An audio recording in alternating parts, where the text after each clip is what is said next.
ஓதற்கு அறியவன் நிலவுலாவிய நீர்மலி வேணியன் அழகிற் அம்பலத்து ஆடுவன் மலர் சிலம்படி வாழ்த்தி வணங்குவாம்.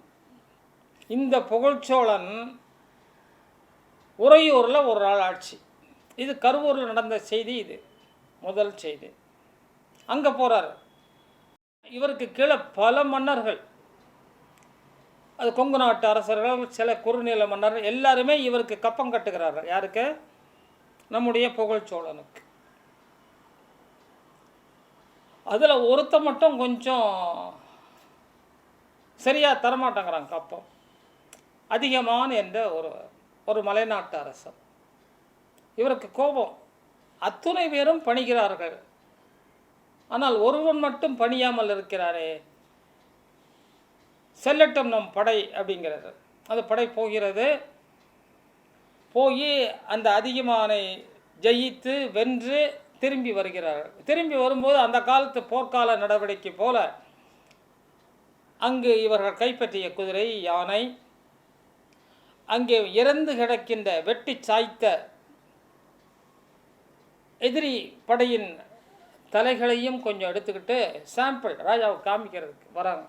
இவர்களெல்லாம் நாங்கள் வெட்டி சாய்த்தோம்னு அது அன்றைய கால நடைமுறை போலும் வராங்க. வந்து ராஜாவுக்கு முன்னாடி எல்லாத்தையும் விரித்து வைக்கிறாங்க. ராஜா யானையை பார்க்கவில்லை, குதிரையை பார்க்கவில்லை, அவங்க கொண்டு வந்த நவமணிகளை பார்க்கவில்லை. அங்கே பார்த்தா அந்த போர்க்குவியலுக்கு, அந்த தலைக்குவியலுக்கு நடுவே ஒரு தலை அவரை ஈர்க்கிறது. என்ன தலை? தலையில் ஜடாமுடியோடு ஒரு தலை. அவன் கழுத்தில் உத்ராட்சம் போட்டிருப்பான் போல் இருக்கு. அது வெட்டில் உடம்போடு போயிருக்கும்னு நினைக்கிறேன். ஒரே அடையாளம், சிவனடியார் அடையாளம், தலைக்கு ஜடை. அது எடுக்கிறாரு. எடுத்து அந்த ஜடமுடியை பார்க்குறாரு. ஆகா, நான் நடத்திய போரிலே ஒரு சிவனடியாருக்கு வேதனையா, ஒரு சிவனடியார் தனது உயிரை இழந்தாரா அப்படின்னு யாருக்கு இது பொறுப்புன்னு பார்க்குறாரு. இதில் என்னென்னா ஒரு சின்ன செய்தி. அப்போது அவரால் தாங்க அவர் நான் பெற்ற வெற்றியை பற்றி அவருக்கு எந்த விதமான மகிழ்ச்சியும் இல்லை. இந்த போரிலே இறந்த எத்தனையோ பேர் எத்தனையோ ஆயிரக்கணக்கான பேர் இறந்துபட்டார்கள். அதை பற்றி அவருக்கு கவலை இல்லை. இந்த ஒரு சிவனடியார் இறந்தார் பாருங்க, அதை பற்றிய கவலையில் அப்படியே. ஏன்னா அவன்தான் என் உண்மையான சிவனடியார். தான் பெற்ற செல்வத்தை பற்றி நினைக்கவில்லை, பெற்ற வெற்றியை பற்றி நினைக்கவில்லை. இறந்துபட்டானே ஒரு சிவனடியார், அவனை பற்றி நினைக்கிறார். என்ன செய்வது? இதுக்கு என்ன செய்ய முடியும்? திரும்பவும் அந்த தலையை கொண்டு போய் ஒட்ட முடியுமா? போன உயிரை கொண்டு வர முடியுமா? ஒன்றும் முடியாது.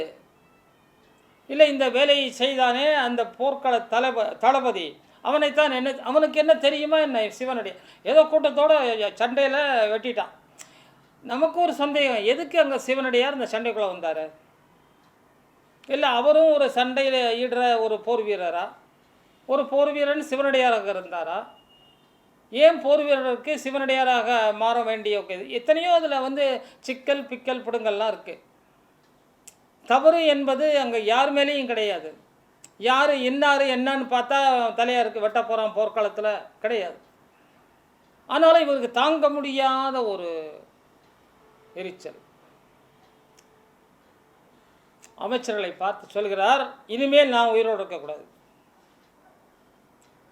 இனிமேல் நான் உயிரோடு இருந்தால் அது சிவ பாதகம், சிவ அபராதம், பெரும் சிவ ஒரு அடியரை கொன்ற அபராதத்தில் நான் இருக்கிறேன். இனிமேலும் நான் உயிரோடு இருப்பது பெருந்தவறு, சாலத்தவறு. என்ன பண்ணலான்னு பார்க்குறோம். நான் என்னை இழக்கிறேன். போர்க்களத்திலே நம்ம போர்க்களத்தில் இறந்துபட்ட சிவனடியார் தலையை ஒரு தாம்பாளம், தங்க தாம்பாளத்தில் தூக்கி வைக்கிறாங்க. அதற்கு மலர் தூவி வணங்குகிறார். எரிமூட்டுங்கள், நெருப்பை மூட்டுங்கள்ங்கிறாரு. அந்த அரண்மனை வாசலிலே எரி மூட்டப்படுகிறது. எரினா தீ. சுற்றிலும் அத்தனை மக்களும் நிற்கிறாங்க. என்ன ஏன்னா ராஜா சொல்லிட்டார், வேற எதுவும் இவரை தடுப்பதற்கு யாரும் இல்லை. எனது பிள்ளைக்கு நீங்கள் முடிசூட்டுங்கள், நான் உயிரை இழக்கப் போகிறேன், அப்படின்னு சொல்லி முழு நீர் பூசிய உடம்பு, தலையில் தாம்பாளம், தாம்பாளத்தில் ஒரு சிவனடியார், அப்படியே சிவாய நம சிவாய நம சிவாய நம என்று சொல்லி அந்த அந்த தீக்குள்ளே புகுந்து இறக்கிறார்னு சொல்கிறத விட அந்த தீக்குள்ளே புகுகிறார், இறைவனோடு சேர்ந்து விடுகிறார், இறைவனோடு கலந்து விடுகிறார். யார்? புகழ்ச்சோழன். தனது உயிரை ஈந்தார். ஒரு சிவ அபராதம் நடப்பதற்காக தன்னையே இழந்த அரசன் புகழ்ச்சோழன். இன்றைக்கு நாம் அவரை பற்றி பேசிக்கொண்டிருக்கிறோம். அவர் பெற்ற புகழ், அந்த புகழுக்காக இப்போ ஒரு குறள் உண்டு, புகழனின் உயிரும் கொடுக்குவர், பழியனின் உயிருடன் பெரினும் கொள்ளலர். பழின்னா உலகோடு வச்சுக்கடா, இந்த பழியை ஏற்றுக்கோன்னா வேணாம். உயிரை எடுத்து, உயிரை விட்டு, உயிரை ஈந்து அதனால் ஒரு புகழ் வருவதென்றால் என் உயிரையும் கொடுப்பாங்க. அதுதாங்க குறள்.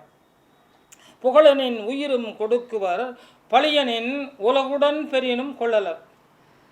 இந்த நாயன்மாருக்காகவே பாடின பாட்டு பாருங்க, குறள் மாதிரி. திருக்குறள் அத்துணை பாடல்களும் ஒவ்வொரு நாயன்மாரை குறிக்கின்ற விதத்தில் இருக்கும். இறந்துபட்டார். இவர் எதுக்கு இந்த புகழ்ச்சோழர் அப்படிங்கிற ஒரு வரலாற்றில் நாம் என்ன ஒரு கான்செப்ட், அதுதானே நமக்கு முக்கியம். அங்கே எரிபத்தர் யானை பூவை பறிச்சது, இங்கே சிவனடியாரை கொன்ன பாவம் வந்து சேர்ந்தது. அப்போவே இவர் தன்னை இழக்க தயாராக இருந்தார். ஆனால் எரிபத்தர் அதை செய்யலை.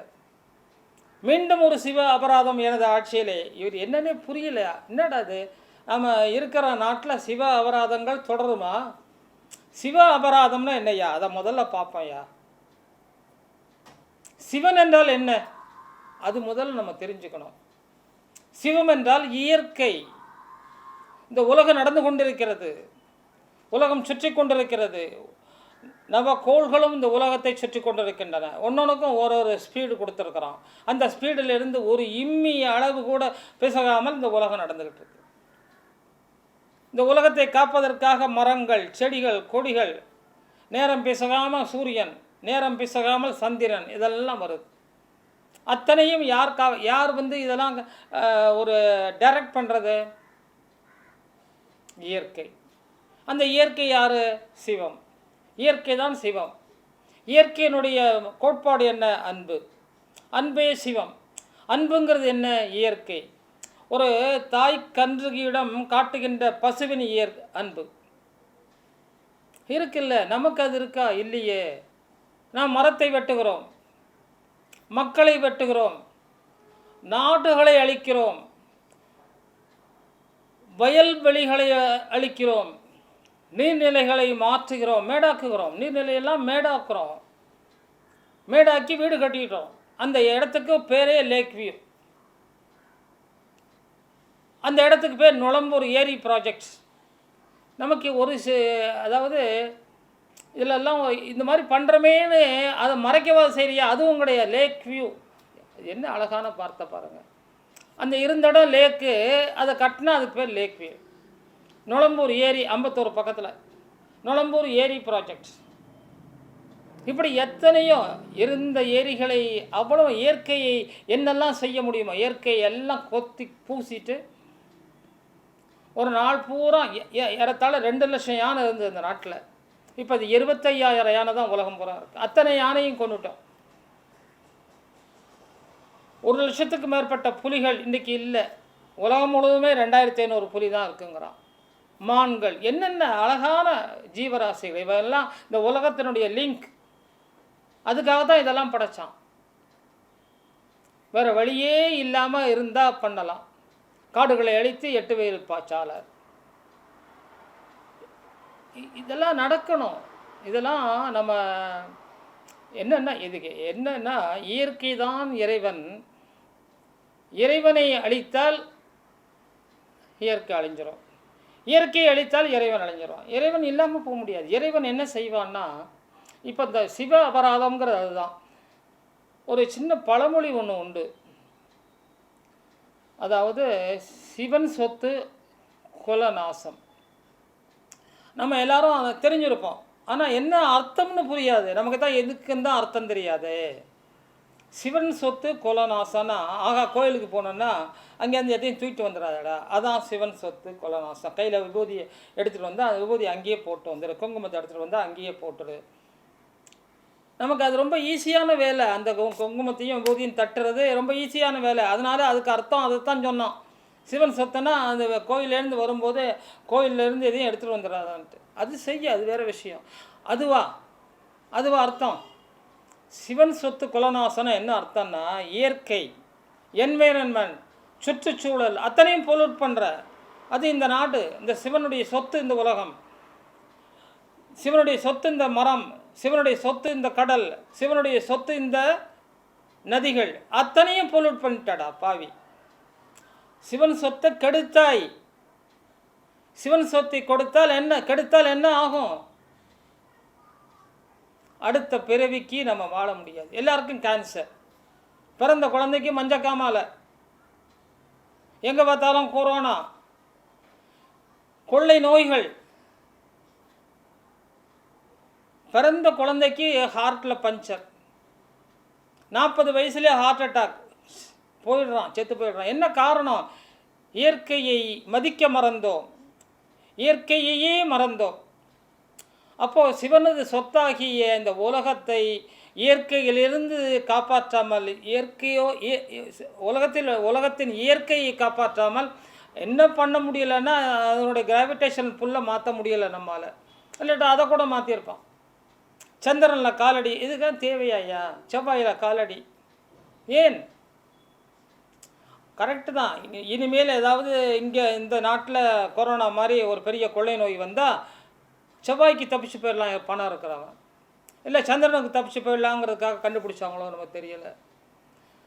கடலை மாசுபடுத்துகிறான். கடலில் கொண்டு போய் கப்பல் உடையுது, டன்னாக ஆயில் கடலில் மிக்ஸ் ஆகுது.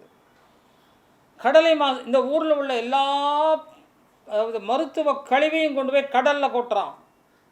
அங்கே உள்ள மீன்கள் சாகின்றன, செத்து மிதக்கின்றன. இயற்கை. அதனால் இயற்கையை இப்போது தினசரி அன்றாடம் இறைவனுக்கு வழிபடுவதற்கு மலர் பறித்தல், அந்த மலர் தோட்டத்தை வளர்த்தல், இதெல்லாம் இயற்கைக்கு உறுதுணை. இதை தடுக்கிறது ஒரு யானை. யானை இயற்கைக்கு மாறாக செயல்பட்டது, அது சிவ அபராதம். இங்கே பார்த்தா ஒரு சிவனடியார்களை, இறைக்கை போற்றுகின்ற சிவனடியார்களை வெட்டி சாச்சிட்டான் ஒருத்தன். அப்போது சிவனுக்கு எதிரான, இயற்கைக்கு எதிரான ஒரு செய்திகளை மன்னன் காப்பாற்ற வேண்டும். அதாவது அரசன் இயற்கையை போற்றுவதற்கு துணை இருக்க வேண்டும். இந்த இயற்கைங்கிறது தான் சிவம். இந்த இயற்கைங்கிற சிவத்தை போற்றுகின்றவன் தான் மன்னன். சிவன் சொத்து குலநாசம் என்பது இதுதான். இயற்கையை நாம் பாதுகாக்கணும், இயற்கையோடு இணையணும், இயற்கையோடு ஒன்றணும், இயற்கையை நேசிக்கணும், இயற்கையை காதலிக்கணும், இயற்கையை நாம் உபயோகப்படுத்திக்கணும். எப்படி? ஒரு கணவனும் மனைவியும் போல மொத்தமாக அன்னைக்கே கொண்டு தின்ற முடியாது. இந்த மனைவியை அவளோடு வாழ்ந்து, அவளோடு இன்பத்தை பகிர்ந்து, அவள் தருகின்ற ஒரு சுகத்தை அனுபவித்து இதெல்லாம் இருக்கணும். அதான் இயற்கை. இயற்கை தருகின்ற அத்துணையும் நம்ம ரசிக்கணும். அப்போ இயற்கை இருந்தால் தானே ரசிக்க முடியும். இயற்கையை அழித்த பொன்முட்டை இடுகிற வாத்தை கழுத்தை அறுத்து அன்றைக்கு கிடைக்கிற ஒரு முட்டைக்காக அதனுடைய கழுத்தை அறுக்கிறானே, அதுபோலத்தான் இயற்கையை நாம் பாதகம் பண்ணிட்டோம். இயற்கையாகிய சிவத்தை போற்ற வேண்டும். அதற்கு யாரொருவன் அபராதம் செய்கிறானோ அவனை அழித்திடல் நன்று என்று அதை ராஜ ரீதியாக, அரச விதியாக செயல்படுத்துவதற்காக பாடுபட்டான் இந்த புகழ்ச்சோழர். அதுதாங்க இந்த நாயன்மாரை நாமெல்லாம் அறிந்து கொண்டோம்னா நாம் இயற்கையை பாதுகாக்க தயாராக இருக்கணும், இயற்கையை நேசிக்க தயாராக இருக்கணும், இயற்கையை காதலிக்க தயாராக இருக்கணும். அப்போ தான் வாழுவோம். திடீர்னு பார்த்தா 10 வயசு பையன் ஹார்ட் அட்டாக்கில் போகிறான், 5 வயசு பையன் கண்ணாடி மாட்டிக்கிறான். இதெல்லாம் நாங்கள் பார்த்ததே இல்லை. 40 வயசில் கண்ணாடி மாட்டுறதுக்கு ரொம்ப யோசனை பண்ணி மாட்டினேன். இன்னமும் எனக்கு தலைமுடி இருக்குது, கொட்டிடுது, தலைமுடி கொட்டுகிறது. எல்லாம் கண்ட தைலங்களை உபயோகப்படுத்துகிறான். அழகான இயற்கை தரம் மூலிகைகளை மறந்து விட்டான், தெரியாது இவனுக்கு பாவம். இயற்கை உணவுகளை மறந்தாய். 40 வயசிலேயே உனக்கு முதுமை எட்டுகிறது. ஏன்னா இயற்கையை போற்ற வேண்டும் என்பதுதான் புகழ்ச்சோழனின். அது என்னன்னா, இயற்கை என்பது தான், திரும்ப திரும்ப சொல்கிறேன், இயற்கை என்பது தான் சிவம். சிவத்தை நாம் அபராதம் செய்யக்கூடாது. சிவம் என்பது இயற்கை. இயற்கைக்கு எதிராக நாம் வாழக்கூடாது. வாழ்ந்தால் நாம் தண்டனைக்குரியவர்கள் என்பதை சொல்லுகின்ற ஒரு நீதி கதை தான், கதை அல்ல, ஒரு நீதியை போதிக்கின்ற வரலாறு தான் புகழ்ச்சோழனின் வரலாறு என்று கூறி, மிகச்சிறந்த ஒரு பாடத்தை, மிகச்சிறந்த ஒரு செய்தியை புகழ்ச்சோழனின் வரலாறு நமக்கெல்லாம் தருகிறது என்று கூறி, ஆடி மாதம் கிருத்திகை நட்சத்திரத்தன்று அந்த எரியிலே புகுந்து தலையில தட்டு, காட்சியை கற்பனை செய்து பாருங்கள். அந்த தட்டுக்கு மேலே சிவனது அந்த தலை கொய்யப்பட்ட ஒரு அடியாரது தலை. இவன் எந்த சிவா சிவா சிவ சிவா சிவாய நம என்று சொல்லி அந்த கூக்குரலிலே அந்த எரின்னா சொல்கிறது என்ன, அந்த தீ கொழுந்து விட்டறிகிறது. அந்த தீக்கொழுந்தில் பாய்கிறான், இறைவனோடு கலக்கிறான் புகழ்ச்சோழன். இப்படிப்பட்ட செய்திகளை நம்ம பிள்ளைகளுக்கெல்லாம் சொல்லுங்கள். பிள்ளைகளுக்கு சொல்லாட்டாலும் பரவாயில்ல, உங்களுக்கு நீங்கள் படிங்க. வீட்டில் உட்காந்துட்டு இருக்கிறீங்க கொரோனான்னு, வேறு எதையும் படிக்காதீங்க. 2 நாயன்மார் கதைகளை படித்து மனதிலே அதுக்கு தான் இறைவன் உங்களுக்கு நேரம் கொடுத்தான். I don't have time sir, I don't have the office வேலையே எனக்கு முடியலை sir. Every thing is in Google sir. Yes sir. ஆனால் இவன் அதை புரட்டவே மாட்டான். எல்லாம் புக்லேயும் நம்ம ஒரு புத்தகத்தை கையில் சும்மா வச்சுக்கோங்க, வேணாங்க பதறான். எதையோ பாதகத்தை கண்டவ மாதிரி புத்தகத்தை படுறான்னா பதறான். இந்த நாட்டு நிலைமை என்றைக்கு சரியாகும் என்று தெரியவில்லை. இயற்கையை நேசிக்க கற்றுக்கொள்ளுங்கள் என்று சொல்லி, இன்றைய நாயன்மாராகிய புகழ்ச்சோழனை 2 இடத்துல அவருடைய புகழ் பதிக்கப்படுகிறது பெரிய புராணத்தில். எரிபத்தர் என்ற நாயன்மாரின் கதையில், புகழ்ச்சோழன் என்ற நாயன்மாரின் கதையில். இவரை ஏன் புகழ்னு வச்சான் சோழன்னு வச்சான்னு தெரியலை. இவர் சோழன் தான், பட் வேறு யாருக்குமே இல்லாத ஒரு பெயர் சோழன். அதாவது ராஜாக்கள், சோழன்னா வளமை மிக்க நாட்டுக்கு பெயர் சோழ நாடு. வளம் என்பதற்கு மறுபெயர் சோழன். நாம் வளத்தோடு புகழோடு வாழ வேண்டும் என்பதற்கு இவருக்கு புகழ்ச்சோழன் என்ற பெயர் வைத்தார்களோ என்னவோ. அப்படிப்பட்ட ஒரு உணர்ந்து படியுங்கள். எதையுமே மேலோட்டமாக போகாதீர்கள். சின்ன கதை புகழ்ச்சோழன் சொல்லிட்டா புண்ணியம்னு போயிடாதீங்க. அது யார் புகழ்ச்சோழன், என்ன செஞ்சான், ஏது செஞ்சான், இப்படிப்பட்ட ஒரு தீர்க்கமான முடிவாக உள்ளுக்குள்ளே போனீங்கன்னா, மேலோட்டமாக போனால் பாசி இருக்கும் நீர்நிலையில், கொஞ்சம் உள்ளே போனால் நல்ல மீன் கிடைக்கும், அதுக்கும் கீழே உள்ளே போனீங்கன்னா அரிய முத்து கிடைக்கும். அதனால் எவ்வளவு ஆழமாக நீங்கள் செல்கிறீர்களோ அவ்வளவு உங்களுக்கு அறிவுபூர்வமான விளைவுகள் ஏற்படும் என்று சொல்லி இன்றைய நாயன்மாரை நிறைவு செய்கிறேன். நன்றி, வணக்கம். நமது பலம் திருச்சிற்றம்பலம், திருச்சிற்றம்பலம், திருச்சிற்றம்பலம்.